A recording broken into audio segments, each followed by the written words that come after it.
Laughter is one of the greatest therapies in combating adversity, and whole communities and nations have frequently relied on humor to get them through the bleakest time.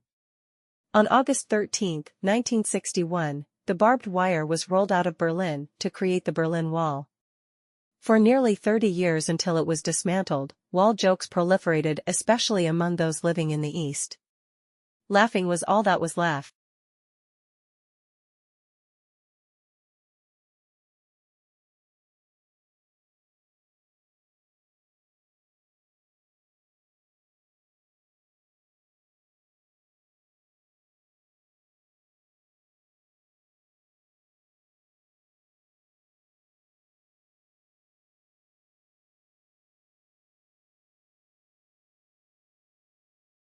Research has shown that in certain situations silent meetings actually work better.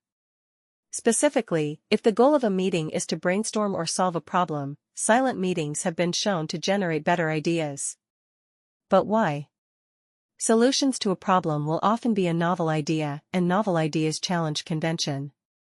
They can rock the boat and make people feel uncomfortable. But when participants gather around a table and generate written solutions in silence, a safe space is created. Novel ideas can emerge and people are less afraid of feeling embarrassed.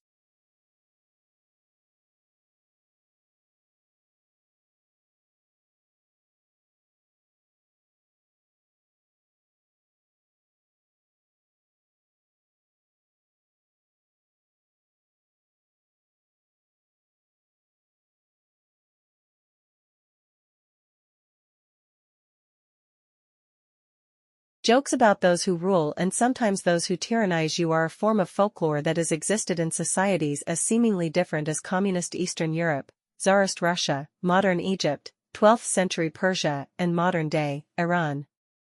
Humor can also be wonderfully subversive. They can protect self-respect and identity. In more totalitarian societies, laughter relieves, at least temporarily, the pressures and anxiety of political oppression. Political jokes may not in themselves topple dictators, but they can provide solace.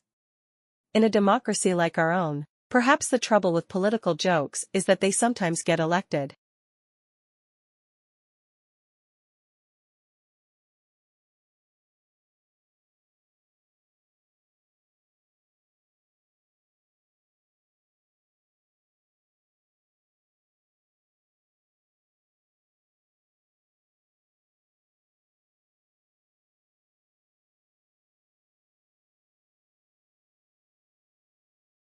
So today we're going to finish talking about the fat-soluble vitamins.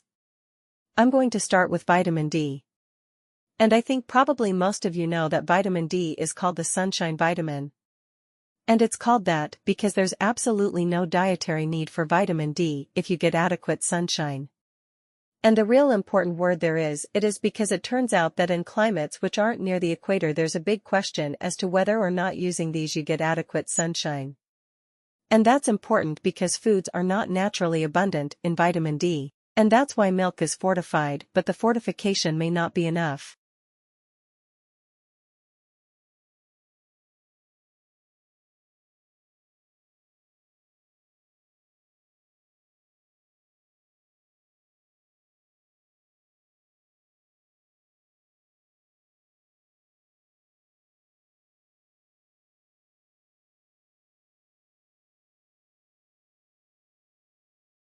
Last month, I published alongside my annual report a subject report on the development of citizenship in schools. The report celebrates the success of some schools in implementing the citizenship curriculum. It praises those schools where there have been substantial developments in the subject, and which now go a long way towards fulfilling national curriculum requirements. In the report we are critical of schools which have not taken citizenship seriously, either through reluctance or lack of capacity to make appropriate provision in the curriculum.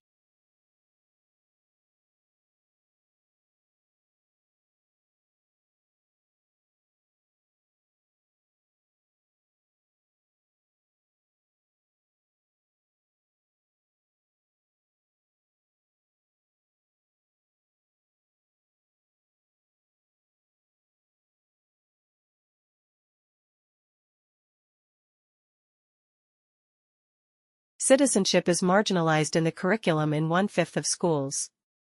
It is less well established in the curriculum than other subjects, and less well taught, and some critics have seized on this as a reason for wanting to step back from supporting it. Yet, the progress made to date by the more committed schools suggests that the reasons for introducing citizenship are both worthwhile and can be fulfilled, given the time and resources. Indeed, those reasons are given added weight by national and global events of the past few months. While not claiming too much, citizenship can address core skills, attitudes, and values that young people need to consider as they come to terms with a changing world.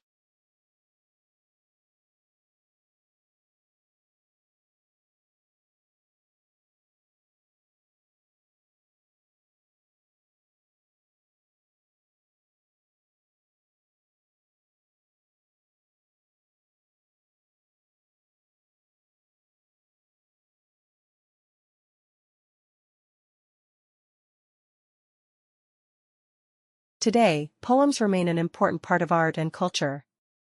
We often talk about the knowledge about the literature in poem. Poetry is probably the oldest form of literature, and probably predates the origin of writing itself. The oldest written manuscripts we have are poems, mostly epic poems telling the stories of ancient mythology. The English language in poems and poetries is difficult to understand, often giving readers a feeling of frustration and making it hard for readers to enjoy poetry.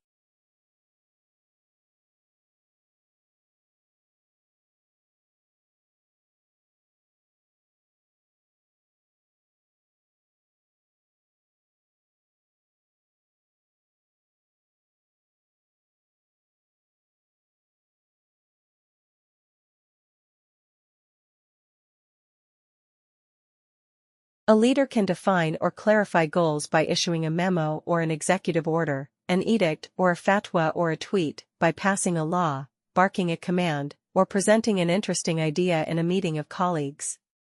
Leaders can mobilize people's energies in ways that range from subtle, quiet persuasion to the coercive threat or the use of deadly force. Sometimes a charismatic leader such as Martin Luther King Jr. can define goals and mobilize energies through rhetoric and the power of example. We can think of leadership as a spectrum, in terms of both visibility and the power the leader wields. On one end of the spectrum, we have the most visible, authoritative leaders like the President of the United States or the Prime Minister of the United Kingdom.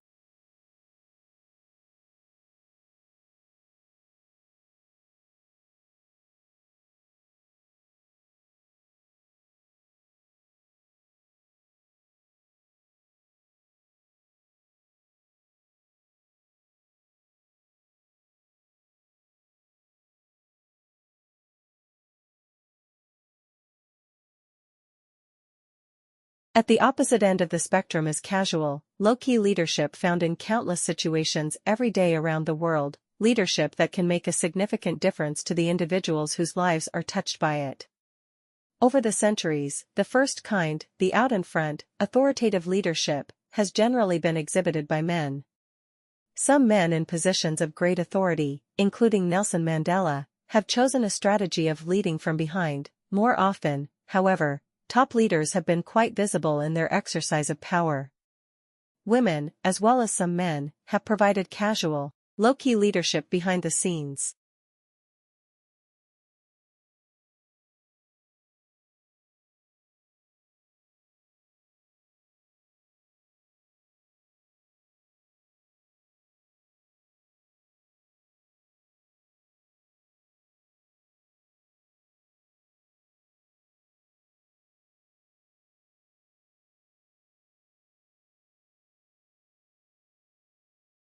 The distinction between pyramid schemes and legitimate multi-level marketing can be particularly hazy in theory. The difference is that the members of the multi-level marketing companies primarily earn compensation from selling a particular product or a service to retail customers, while pyramid schemes primarily compensate members for recruitment of new sellers. In practice, though many multi-level marketing companies make it all but impossible for members to profit purely through sales, and many pyramid schemes, like Vema Nutrition, disguise themselves as legal multi-level marketing businesses, using a product or service to hide the pay and recruit structure.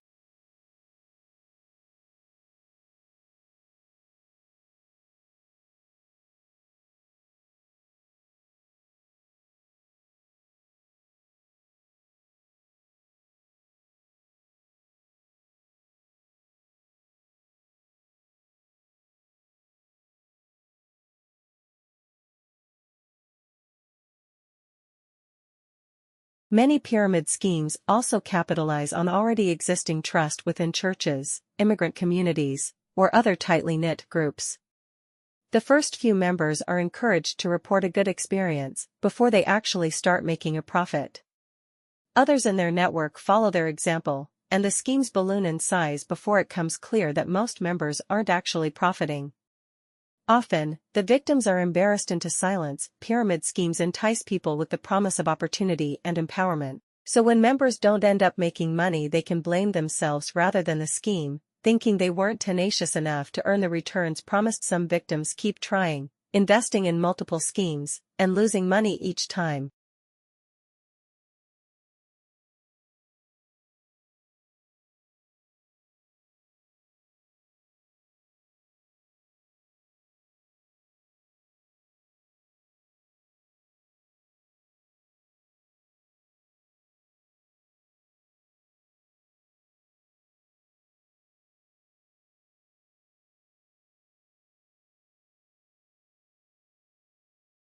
You sit down to take a math test, and you feel your heart beat faster and your palms start to sweat.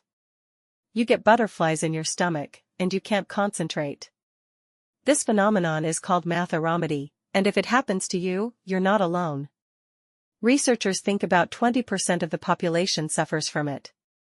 Some psychologists even consider it a diagnosable condition. But having mathematical anxiety doesn't necessarily mean you're bad at math, not even close. Laurent Schwartz went on to win the Fields Medal, the highest award in mathematics.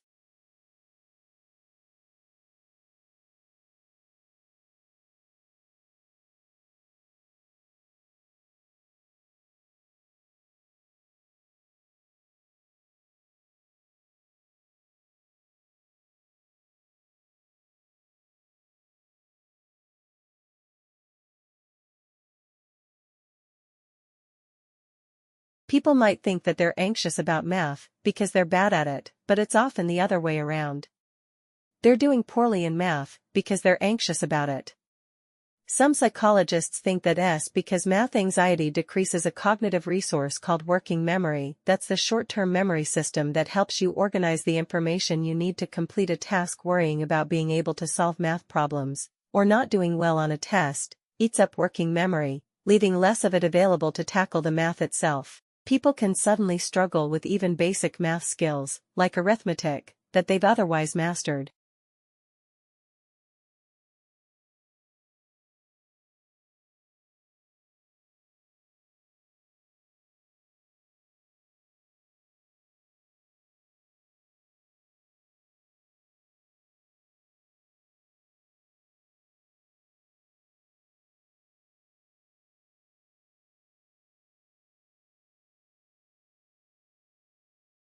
OCD, which stands for obsessive-compulsive disorder, has two aspects: the intrusive thoughts, images, or impulses, known as obsessions, and the behavioral compulsions people engage in to relieve the anxiety the obsessions cause. The kinds of actions that people often associate with OCD, like excessive hand washing, or checking things repeatedly, may be examples of obsessive or compulsive tendencies that many of us exhibit from time to time. But the actual disorder is far more rare and can be quite debilitating. People affected have little or no control over their obsessive thoughts and compulsive behaviors, which tend to be time-consuming and interfere with work, school, or social life to the point of causing significant distress.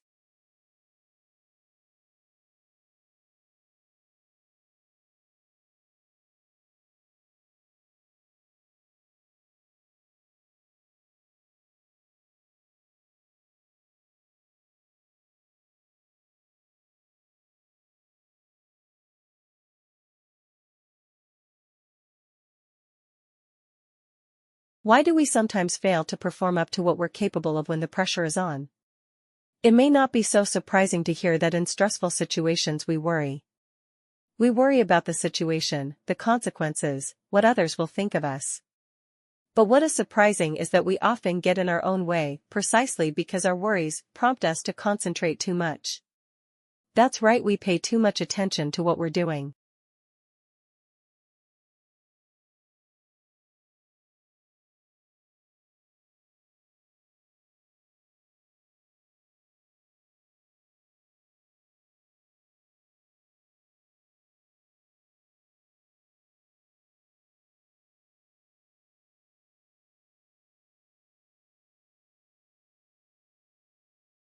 Think about a situation where you're shuffling down the stairs. What would happen if I asked you to think about what you're doing with your knee while you're doing that? There's a good chance you'd fall on your face. We as humans only have the ability to pay attention to so much at once, which is why, by the way, it's not a good idea to drive and talk on the cell phone and under pressure. When we're concerned about performing at our best, we can try and control aspects of what we're doing that should be left outside conscious control. The end result is that we mess up. My research team and have studied this phenomenon of overattention, and we call it paralysis by analysis.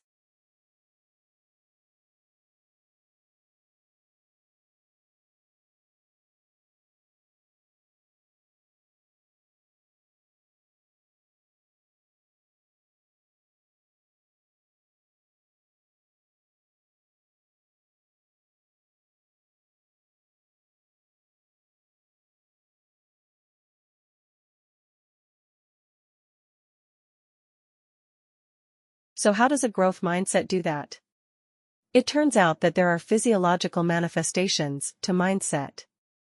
Brain scans show that for people with a fixed mindset, the brain becomes most active when receiving information about how the person performed, such as a grade or a score.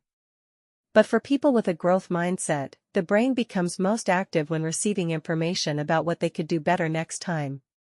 In other words, people with a fixed mindset worry the most about how they are judged, while those with a growth mindset focus the most on learning.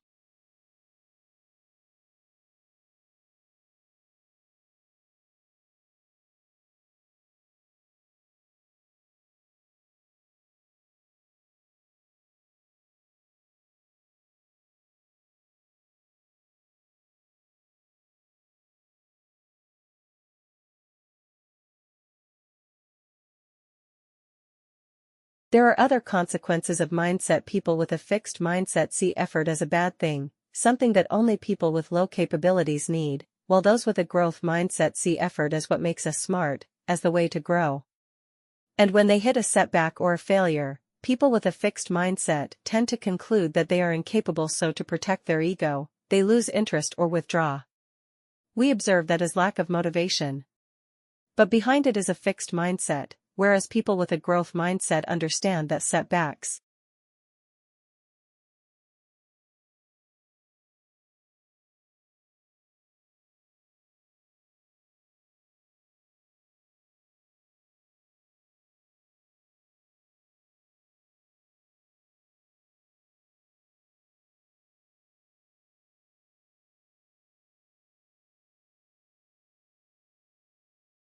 Almost all areas of trade and industry were subject to very detailed legislative controls at that time, although some were governed by self-regulation in the form of guilds, which regulated both supply and methods of production. However, the measures implemented were mostly ineffective because then, as now, the specifying of legal duties and standards without providing any appropriate enforcement merely indicated good intentions but were of little practical effect.